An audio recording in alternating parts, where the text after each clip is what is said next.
ಇಬ್ಬರಿಗೂ ಹ್ಯುಮ್ಯಾನಿಟಿನೇ ಇಲ್ವಾ ಇಲ್ಲಿ ಅಂತ ಅನಿಸ್ಬಿಡ್ತು. ಹೆಂಗಸ್ರಿಗೆ ಒಂದು ನ್ಯಾಯ, ಗಂಡಸ್ರಿಗೆ ಒಂದು ನ್ಯಾಯ ಅಲ್ವಾ? ಎಂಥ ಅನ್ಯಾಯ ಇದು.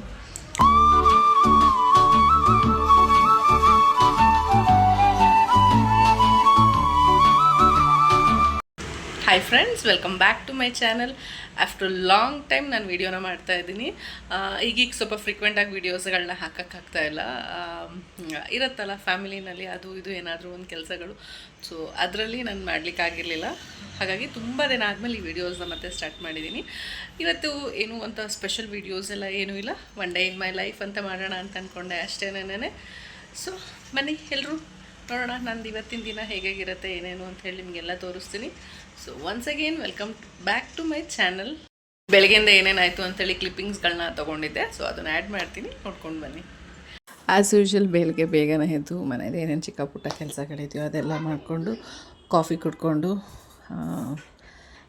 ಇನ್ನು ನೆಕ್ಸ್ಟು ಬ್ರೇಕ್ಫಾಸ್ಟ್ ಏನು ಪ್ರಿಪೇರ್ ಮಾಡಬೇಕು ಅದನ್ನು ಮಾಡಲಿಕ್ಕೆ ರೆಡಿ ಆಗ್ತಾಯಿದ್ದೀನಿ. ಯೂಶ್ವಲಿ ನಾನು ಕಿಚನಿಗೆ ಬಂದಿದ್ದ ತಕ್ಷಣವೇ ಬಾಲ್ಕನಿ ಡೋರ್ ಓಪನ್ ಮಾಡ್ತೀನಿ. ಅದನ್ನು ಓಪನ್ ಮಾಡಿಕೊಂಡ್ರೆ ಗಾಳಿ ಬೆಳಕು ಚೆನ್ನಾಗಿ ಬರುತ್ತೆ ಆ್ಯಂಡ್ ಪಕ್ಷಿಗಳು ಚಿಲಿಪಿಲಿ ಕೇಳೋದ್ರಿಂದ ಒಂಥರ ಪಾಸಿಟಿವ್ ಅನಿಸುತ್ತೆ ಅಂದ್ಬಿಟ್ಟು ಈಗಲೂ ಓಪನ್ ಮಾಡ್ತೀನಿ. ಬಟ್ ಅಡುಗೆ ಮಾಡುವಾಗ ಸ್ವಲ್ಪ ಕ್ಲೋಸ್ ಮಾಡ್ಕೊಳ್ತೀನಿ, ಬಿಕಾಸ್ ಸಿಕ್ಕಾಬಟ್ಟೆ ಹೆವಿ ಗಾಳಿ ಬರುತ್ತೆ, ಗ್ಯಾಸ್ ಉರಿಯಲ್ಲ, ಸಮ್ಟೈಮ್ಸ್ ಸಿಮ್ಮಲ್ಲಿ ಇಟ್ಟಿದ್ರೆ ಆಫೇ ಆಗಿ ಹೋಗ್ಬಿಟ್ಟಿರುತ್ತೆ. ಸೊ ಹಾಗೆ ಬೆಳಗ್ಗೆ ಆದರೆ ಲಡ್ಡು ನಿಲ್ಸೋದೇ ಒಂದು ದೊಡ್ಡ ಸಾಹಸ ಆಗಿರುತ್ತೆ. ಏ ಲಡ್ಡು 7:30 ಆಯ್ತು, ಎದಳು, ನಿದ್ದೆ ಬೇಡ, ಎದಳು. ಸ್ಕೂಲಿಗೆ ಹೋಗಲ್ಲ ಲಡ್ಡು, ಸ್ಕೂಲಿಗೆ ಹೋಗಲ್ಲ. ಅಮ್ಮ ಪಪ್ಪಿ ಕೊಡ್ಲಾ?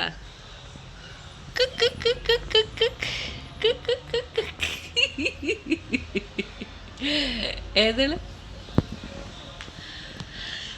ಅದೇನು ಲಡ್ಡು ಹತ್ರನಾ ಏನು ಬಂದಿರೋದದು? ಯಾರಿಲ್ಲೆಲ್ಲ ಟಾಯ್ಸ್ ಇಟ್ಟಿರೋದು?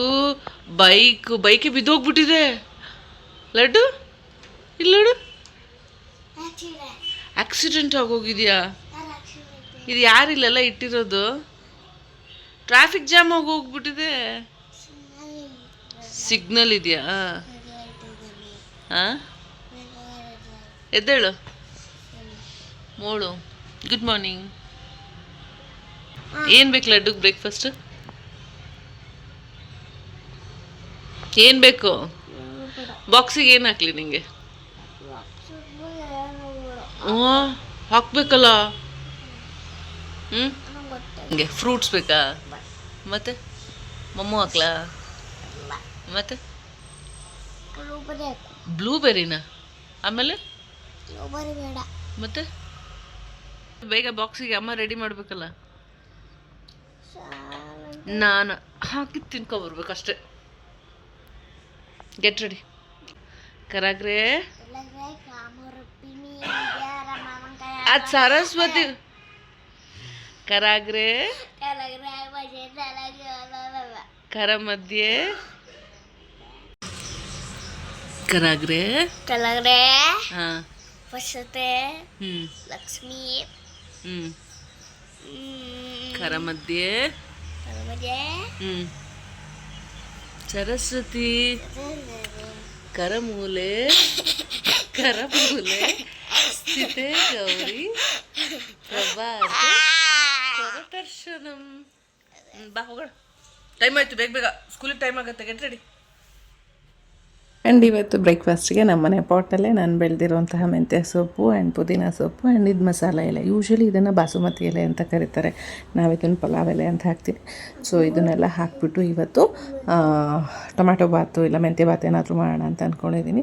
ಸೊಪ್ಪದು ಸಿಕ್ಕಾಬಿಟ್ಟೆನೇ ಹೇಳಿದ್ದಿತ್ತು. ಒಂಥರ ಖುಷಿ ಅನಿಸುತ್ತೆ ನಾವು ಬೆಳೆದಿರೋ ಸೊಪ್ಪಲ್ಲಿ ನಾವೇ ಅಡುಗೆ ಮಾಡಿದಾಗ, ಯಾವುದೇ ಥರ ಏನು ಕೆಮಿಕಲ್ಸ್ ಹಾಕ್ತಲೇ. ಸೊ ಟೊಮ್ಯಾಟೊ ಮತ್ತು ಈರುಳ್ಳಿ ಎಲ್ಲ ಸ್ವಲ್ಪ ಉಪ್ಪು ಹಾಕಿಬಿಟ್ಟು ತೊಳಿಲಿಕ್ಕೆ ಇಟ್ಟಿದ್ದೀನಿ. ಆ್ಯಂಡ್ ಇವತ್ತು ಮಧ್ಯಾಹ್ನಕ್ಕೆ ಪಡವಲಕಾಯಿ ಇತ್ತು, ಪಡವಲಕಾಯಿದು ತೊವ್ವೆ ಮಾಡಿ ಯಾವುದು ಪಲ್ಯ ಏನಾದರೂ ಮಾಡೋಣ ಅಂತ ಅಂದ್ಕೊಂಡಿದ್ದೀನಿ. ಏನು ಬರೀತಿದ್ಯಾ? 8. ಏನು ಚಕ್ಲಿ ಥರ ಬರ್ತಿದ್ಯಲ್ಲ ಬಂಗಾರಿ? ಚಕ್ಲಿ ಥರ ಬರ್ತಿದ್ಯಾ? ಸರಿ, ಇಲ್ಲಿ ಇನ್ನೂ 3 ಬರಿಬೇಕಲ್ಲ, ಬೇಗ ಬೇಗ ಬರಿ ನೀನು. ಬರೆಯಲ್ಲ ಅಂದರೆ ಹರ್ಷಿತಾ ಮ್ಯಾಮ್ ಏನು ಮಾಡ್ತಾಳೆ ಹೇಳು? 8 ಕೊಡ್ತಾರಾ? ಹೆಂಗೆ 8 ಕೊಡ್ತಾರೆ? ಬರಿ ರಪ್ಪ ಅಂತ 8 ಕೊಡ್ತಾರಾ? ಬೇಗ. ಕ್ಲಾಸ್ ಮ್ಯಾಮ್ ನೇಮ್ ಏನು ಹೇಳು? Swati ma'am toddler ma'am. ಈ ವರ್ಷದ ಮ್ಯಾಮ್ ನೇಮ್ ಏನು? ಹರ್ಷಿತಾ ಮ್ಯಾಮಾ. ಆಮೇಲೆ ನಮ್ಮನೆ ಹತ್ರ ಜಾಸ್ತಿ ಗಿಡ ಮರಗಳಿರೋದ್ರಿಂದ ಪಕ್ಷಿಗಳ ಸೌಂಡು ಸಿಕ್ಕಾಬಿಟ್ಟೆ ಚೆನ್ನಾಗಿ ಕಾಣಿಸುತ್ತೆ. ಆ್ಯಂಡ್ ಈ ಮರದಲ್ಲಿ ಹೂಗಳೆಲ್ಲ ಚೆನ್ನಾಗಿ ಬಿಟ್ಟಿರುತ್ತೆ. ಆ್ಯಂಡ್ ಮ್ಯಾಕ್ಸಿಮಮ್ ಪಕ್ಷಿಗಳೆಲ್ಲ ಈ ಮರದಲ್ಲಿ ಕುತ್ಕೊಂಡು ಚಿಲಿಪಿಲಿ ಮಾಡ್ತಿರುತ್ತೆ. ಆ್ಯಂಡ್ ಅದನ್ನು ಹಾಗೆ ನೋಡ್ತಾ ಆ್ಯಂಡ್ ಒಂದು ಕಪ್ಪುದು ಒಂದು ಚಿಟ್ಟೆ ಬಂದು ಇಲ್ಲಿ ಕೂತ್ಕೊಂಡು ಇದು ಮಾಡ್ತಾಯಿತ್ತು. ಸೊ ಅದನ್ನು ನೋಡ್ಕೊಂಡು ಅಡುಗೆ ಮಾಡ್ತಾಯಿದ್ದೆ ನಾನು. ಇದೆಲ್ಲ ನಮ್ಮನೆ ಅಕ್ಕಪಕ್ಕ ಇರೋದ್ರಿಂದ ನೋಡ್ಲಿಕ್ಕೆ ಒಂಥರ ಖುಷಿ ಅನಿಸುತ್ತೆ. ಬೆಳಗ್ಗೆನೇ ಒಂದು 5-10 ನಿಮಿಷ ಪಕ್ಷಿಗಳು ಚಿಲಿಪಿಲಿ ಕೇಳಿದ್ರೆ ಎಷ್ಟೋ ರಿಲ್ಯಾಕ್ಸ್ ಅನಿಸುತ್ತೆ ಅಂತ ಹೇಳ್ತಾರೆ. ನಮ್ಮನೆ ಹತ್ರ ಅಂತೂ ಅದಂತೂ ನಿಜನೇ. ಆ್ಯಂಡ್ ಮಾರ್ನಿಂಗ್ ಬೆಳಿಗ್ಗೆ ಬ್ರೇಕ್ಫಾಸ್ಟಿಗೆ ಲಡ್ಡುಗೆ ಸ್ವಲ್ಪ ಮೆಂತ್ಯ ಭಾತ್ ಹಾಕಿ, ಸ್ವಲ್ಪ ನೇರಳೆ ಹಣ್ಣು, ಒಂದು ಸ್ವಲ್ಪ ಡ್ರ್ಯಾಗನ್ ಫ್ರೂಟ್ಸ್ ಹಾಕಿದ್ದೀನಿ. ಇವತ್ತು ಆಲ್ರೆಡಿ ಮನೆಯಲ್ಲಿ ಒಂದು ಬ್ರೇಕ್ಫಾಸ್ಟ್ ಮಾಡಿದ್ರಿಂದ ಬಾಕ್ಸಿಗೆ ಸ್ವಲ್ಪ ಲೈಟಾಗಿ ಹಾಕಿದ್ದೀನಿ. ಆ್ಯಂಡ್ ಮರೀದಲ್ಲೇ ನೇರಳೆ ಹಣ್ಣಿನ ಬೀಜನ ತೆಗ್ದಿದ್ದೀನಿ. ಬಿಕಾಸ್ ನಮ್ಮ ಚಿಕ್ಕ ವಯಸ್ಸಲ್ಲೆಲ್ಲ ಏನಿತ್ತು ಅಂದರೆ ಅದ್ರದ್ದು ಬೀಜ ಏನಾದರೂ ನುಂಗ್ಬಿಟ್ರೆ ಹೊಟ್ಟೆನಲ್ಲಿ ಗಿಡ ಬಿಡುತ್ತೆ ಅನ್ನೋದಿತ್ತಲ್ಲ, ಅದು ಸ್ವಲ್ಪ ಈಗಲೂ ಮೈಂಡಲ್ಲಿದೆ ನನಗೆ. ಸೊ ಹಾಗಾಗಿ ಮರೀದಲ್ಲೇ ಅದನ್ನು ಬೀಜ ತೆಗಿತೀನಿ ನಾನು. ಅವ್ನು ಸಮ್ಟೈಮ್ಸ್ ಹಾಗೆ ತಿಂದ್ಬಿಡ್ತಾನೆ. ಆ್ಯಂಡ್ ಅವ್ನ ಬ್ಯಾಗಿಗೆ ಏನು ಹೋಮ್ವರ್ಕು ಮತ್ತು ಲಂಚ್ ಬಾಕ್ಸ್ ಎಲ್ಲ ಏನೇನಿತ್ತು ಅದನ್ನೆಲ್ಲ ಇಟ್ಬಿಟ್ಟು ಪ್ಯಾಕ್ ಮಾಡಿದೆ. ಅವ್ನ ಹೆಲ್ಮೆಟೆಲ್ಲ ಒಂದು ಕಡೆಗೆ ಇಟ್ಟರೆ ಹೋಗೋ ಟೈಮಿಗೆ ಈಸಿ ಆಗುತ್ತೆ. ಬೆಳಗ್ಗೆ ಎದ್ದು ಇದನ್ನೆಲ್ಲ ರೆಡಿ ಮಾಡೋಷ್ಟಕ್ಕೆ ಸಾಕೋಬೇಕು ಆಗ್ಬಿಟ್ಟಿರುತ್ತೆ. ಆ್ಯಂಡ್ ಅವನು ಬೆಳಗ್ಗೆ ಬಂದ ಸ್ನಾನ ಮಾಡಿಕೊಂಡು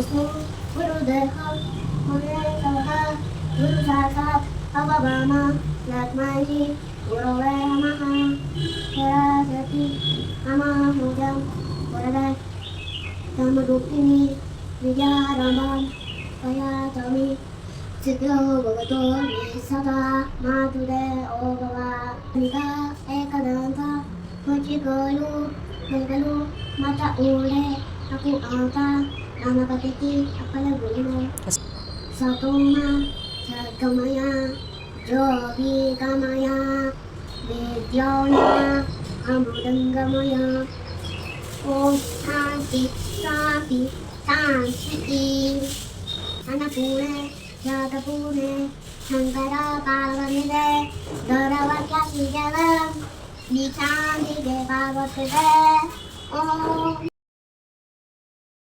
ಆ್ಯಂಡ್ ಮಾರ್ನಿಂಗ್ ಅವನಿಗೂ ಬ್ರೇಕ್ಫಾಸ್ಟ್ ನಾನು ಆವಾಗಲೇ ಬ್ರೇಕ್ಫಾಸ್ಟ್ ಮಾಡ್ಕೊಂಬಂದೆ. ಆ್ಯಂಡ್ ಯೂಶ್ವಲಿ ನನ್ನ ಬ್ರೇಕ್ಫಾಸ್ಟ್ ಇದ್ದಿರುತ್ತೆ.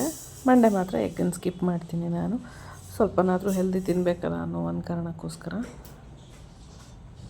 ಅವನಿಗೂ ಗಾಡಿನಲ್ಲಿ ಇವತ್ತು ಡ್ರಾಪ್ ಮಾಡಲಿಕ್ಕೆ ಹೋದ್ವಿ. ಆ್ಯಂಡ್ ಅವನಂತೂ ರೋಡಲ್ಲಿ ಸಿಕ್ಕಾಬಿಟ್ಟೆ ಕ್ವಶನ್ಸ್ ಕೇಳ್ಕೊಂಡಿರ್ತಾನೆ. ಅದಕ್ಕೆಲ್ಲ ಆನ್ಸರ್ ಮಾಡ್ಕೊಂಡು ಹೋಗೋಷ್ಟೊತ್ತಿಗೆ ಸಾಕಾಗ್ಬಿಟ್ಟಿರುತ್ತೆ ಈ ಟ್ರಾಫಿಕ್ನಲ್ಲಂತೂ.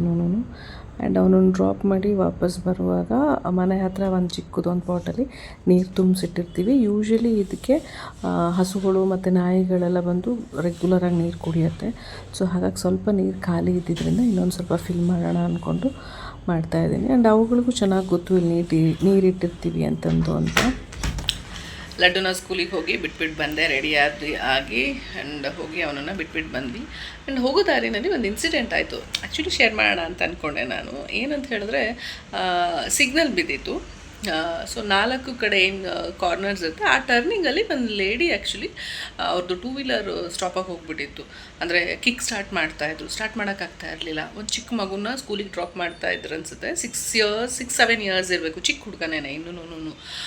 ಆ ಲೇಡಿನೂ ಸ್ವಲ್ಪ ದಪ್ಪ ಇದ್ದಿದ್ದರಿಂದ ಕಿಕ್ ಸ್ಟಾರ್ಟ್ ಮಾಡೋಕ್ಕಾಗ್ತಾ ಇರಲಿಲ್ಲ. ಇಡೀ 4 ಕಡೆಯಿಂದನೂ ಟ್ರಾಫಿಕಲ್ಲಿ ನಿಂತಿರೋರು ಎಲ್ಲರೂ ಆ ಲೇಡಿನ ನೋಡ್ತಾ ಇದ್ದಾರೆ ಹೊರತು ಯಾರೊಬ್ಬರು ಹೋಗಿ ಹೆಲ್ಪ್ ಮಾಡ್ತಾ ಇಲ್ಲ. ಪಾಪ ಆ ಲೇಡಿ ಎಷ್ಟು ಕಷ್ಟಪಡ್ಕೊಂಡು ಕಿಕ್ ಹೊಡಿತಿದ್ದಾರೆ ಅಂತ ಹೇಳಿದ್ರೆ, ಆ ಮಗುಗೆ ಅಂದರೆ ಇವ್ರು ಕಿಕ್ ಹೊಡಿತಾ ಇದ್ದಾರೆ, ಆ ಮಗು ಆಕ್ಸಿಲೇಟರ್ ರೈಸ್ ಮಾಡೋಕ್ಕೆ ಹೇಳಿದ್ದಾರೆ. ಆ ಮಗು ಟೆನ್ಷನಿಗೆ ಮಾಡೋಕ್ಕಾಗ್ತಾ ಇಲ್ಲ. ಆ ಮಗು ಅವ್ರ ಅಮ್ಮ ಹೆಲ್ಪ್ಲೆಸ್ ಆಗಿರೋದು ನೋಡ್ಕೊಂಡು ಸಿಕ್ಕಾಬಿಡೆ ಜೋರಾಗಿ ಅಳ್ತಾ ಇದೆ. ಅದನ್ನು ನೋಡ್ಕೊಂಡು ಜನಗಳು ಸುಮ್ಮನೆ ನಿಂತಿದ್ದಾರೆ ಸಿಗ್ನಲಲ್ಲಿ. ಸಿಗ್ನಲ್ ಬಂತು, ಪಾಸ್ ಆಯಿತು, ಎಲ್ಲ ಹೀಗೆ ಮಾಡ್ತಾ ಇದ್ದಾರೆ. ಆ್ಯಂಡ್ ಆ ಲೇಡಿಗೆ ಹೇಗಾಗಿತ್ತು ಪರಿಸ್ಥಿತಿ ಅಂತ ಹೇಳಿದ್ರೆ, ಈಗ ಗಾಡಿ ಸ್ಟಾರ್ಟ್ ಆಗ್ತಿಲ್ಲ, ಮಗುನ ಸ್ಕೂಲಿಗೆ ಡ್ರಾಪ್ ಮಾಡಬೇಕು, ಇನ್ನೊಂದು ಟ್ರಾಫಿಕಲ್ಲಿ ಇರೋರು ಹಿಂದೆ ಇರೋರು ಎಲ್ಲರೂ ಹಾರ್ನ್ ಮಾಡ್ತಾ ಇದ್ದಾರೆ, ಅದೊಂದು ಟೆನ್ಷನು. ಆ್ಯಂಡ್ ಮಗ ಕೂಡ ಅಳ್ತಾ ಇದ್ದಾನೆ. ಆ ಟೆನ್ಷನಲ್ಲಿ ಆ ಮಗುಗೆ ಅವರು ಸಮಾಧಾನ ಮಾಡಬೇಕು, ಇಲ್ಲ ತಾನು ಟೆನ್ಷನ್ ಆಗಬೇಕು, ಅಳು ಬರಂಗೆ ಆಗ್ತಾಯಿದೆ ಅವ್ರ ಫೇಸ್ ನೋಡಿದ್ರೇ.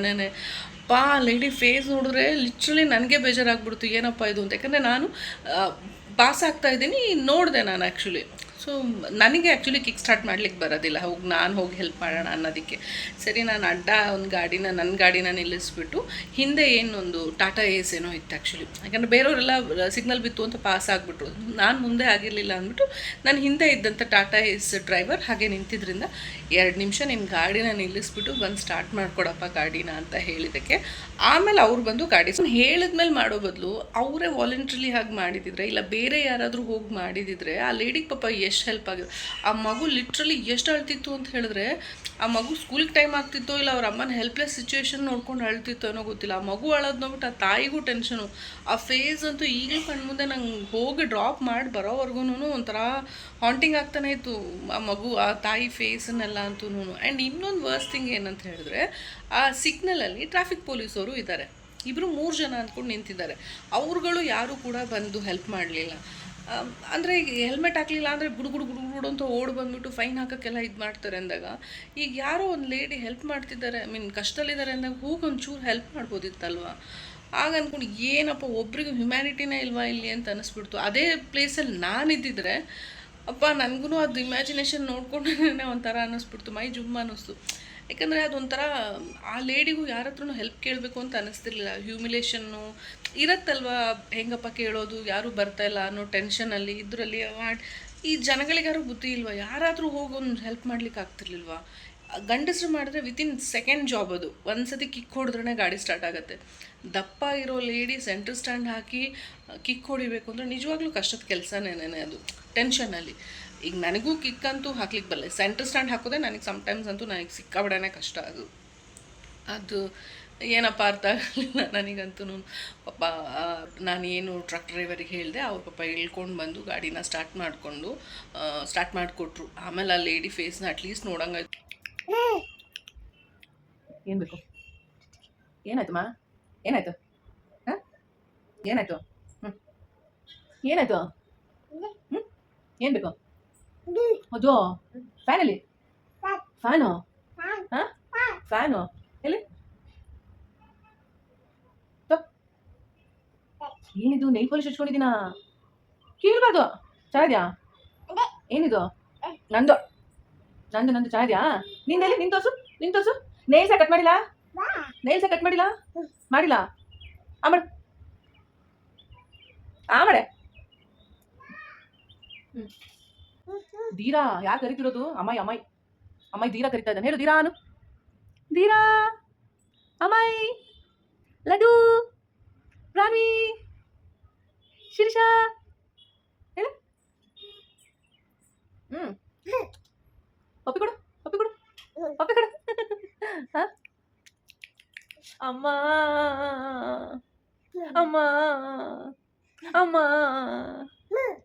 ಅಳು ಬರ್ತಿದ್ದ. ಅಮ್ಮ ಇರು, ಲಡ್ಡಣ್ಣ ಅರ್ಥ ಮಾಡ್ತಾನೆ ಇರು. ನಿನಗೆ ಫೋನ್ ಎಲ್ಲ ಕೊಡಲ್ಲ.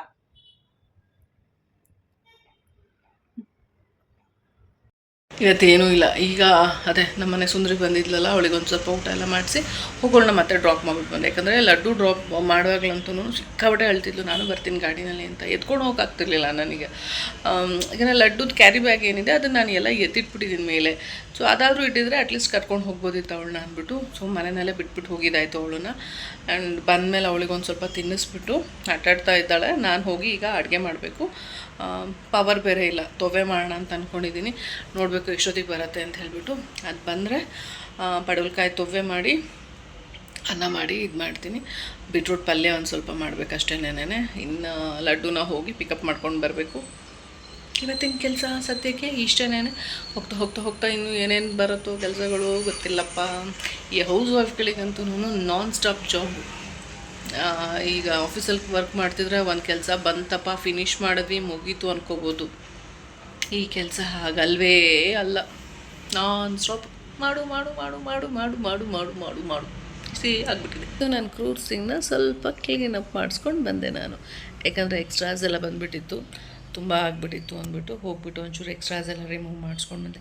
ಆ್ಯಂಡ್ ನಂಗೆ ಇನ್ನೊಂದು ಡೌಟ್ ಏನಂತ ಹೇಳಿದ್ರೆ, ಯೂಶಲಿ ಬಾರ್ಬರ್ ಶಾಪಿಗೆ ಹೋಗಿ ಬಂತಂದರೆ ಗಂಡಸ್ರನ್ನ ಡೈರೆಕ್ಟಾಗಿ ವಾಶ್ರೂಮಿಗೆ ಹೋಗಿ ನೀವು ಹೇರ್ ಕಟ್ಟೇ ಮಾಡಿಸಿರಲಿ, ಬರ್ಡ್ ಟ್ರಿಮ್ಮಿಂಗೇ ಮಾಡಿಸಿರಲಿ, ಏನಾದ್ರು ಮಾಡಿಸಿರಲಿ, ಬಾರ್ಬರ್ ಶಾಪಿಂದ ಬರ್ತಿದ್ದಂಗೆ ಏನು ಮನೆಯಲ್ಲಿ ಟಚ್ ಮಾಡ್ತಿದ್ದಂಗೆ ಸೀದಾ ವಾಶ್ರೂಮಿಗೆ ಹೋಗಿ ಸ್ನಾನ ಮಾಡ್ಕೊಂಡು ಬನ್ನಿ ಅಂತ ಹೇಳ್ತೀವಿ. ಬಟ್ ಅದೇ ಲೇಡೀಸು ಬ್ಯೂಟಿ ಪಾರ್ಲರಿಗೆ ಹೋಗಿ ಹೇರ್ ಕಟ್ ಮಾಡಿಸ್ಕೊಂಡು ಬಂದರೆ ಅಥವಾ ಐಬ್ರೋನೇನೇ ಟ್ರಿಮ್ಮಿಂಗ್ ಮಾಡಿಸ್ಕೊಂಡು ಬಂದ್ರೂ ನಾವು ಸ್ನಾನ ಮಾಡಲ್ಲ ಅಲ್ವಾ? ಯಾಕಂದರೆ ಸಾವಿರಾರು ರೂಪಾಯಿ ಕೊಟ್ಟು ಮಾಡಿಸ್ಕೊಂಡಿರೋ ಹೇರ್ ಕಟ್ಟು, ಏನು ಕರ್ಲ್ಸು ಸೆಟ್ಟಿಂಗ್ಸ್ ಎಲ್ಲ ಏನು ಮಾಡಿರ್ತಾರೆ ಎಲ್ಲ ಹೊರಟೋಗ್ಬಿಡತ್ತೆ ಅಂದ್ಬಿಟ್ಟು ನಾನಂತೂ ಖಂಡಿತ ಮಾಡೋಕ್ಕೆ ಹೋಗಲ್ಲ. ಆ್ಯಂಡ್ ಅದು ಅಟ್ಲೀಸ್ಟ್ ನೆಕ್ಸ್ಟ್ ಡೇವರೆಗೂ ಇರಲಿ ಆ ಸೆಟ್ಟಿಂಗ್ಸು ಅಂತ ಅಂದ್ಕೊಳ್ತೀನಿ ನಾನು. ಆ್ಯಂಡ್ ಐಬ್ರೋ ಅಂತೂ ಮಾಡಿಸಿದ್ರೆ ಡೆಫಿನೆಟ್ಲಿ ಮಾಡ್ಸೋಕ್ಕೆ ಹೋಗಲ್ಲ. ಎರಡೂ ಆಲ್ಮೋಸ್ಟ್ ಸೇಮೇ ಅಲ್ವಾ? ಬಟ್ ಹೆಂಗಸ್ರಿಗೆ ಒಂದು ನ್ಯಾಯ, ಗಂಡಸ್ರಿಗೆ ಒಂದು ನ್ಯಾಯ ಅಲ್ವಾ? ಎಂಥ ಅನ್ಯಾಯ ಇದು. ಬಟ್ ಈ ನ್ಯಾಯ ಮಾಡಿರೋದೇ ಲೇಡೀಸ್ಗಳು ಅಲ್ಲ. ಒಂಥರ ಮಜಾ ಇದೆ ಇದು, ಏನಂತೀರ? ಇವತ್ತಿನ ವಿಡಿಯೋ ಇಷ್ಟೇ. ನೆನೆ ಲಟ್ಟುನ ಊಟ ಮಾಡಿ ಮಲಗಿಸಿದ್ಮೇಲೆ ಇವತ್ತು ಸ್ಕೇಟಿಂಗ್ ಕ್ಲಾಸು ಇರಲಿಲ್ಲ, ಮಳೆ ಬಂತು ಅಂತ ಹೇಳ್ಬಿಟ್ಟು ಕ್ಯಾನ್ಸಲ್ ಆಗಿತ್ತು. ಸೊ ಇನ್ನೇನು ಇಲ್ಲ, ರಾತ್ರಿ ಒಂಚೂರು ಅಡುಗೆ ಮಾಡ್ಕೊಂಡು ಊಟ ಮಾಡಿ ಮಲಗೋದು. ಈ ಬೋರಿಂಗ್ ವಿಡಿಯೋ ಇಷ್ಟ ಆಗಿದ್ರೆ ಲೈಕ್ ಮಾಡಿ, ಶೇರ್ ಮಾಡಿ, ಕಮೆಂಟ್ ಮಾಡಿ.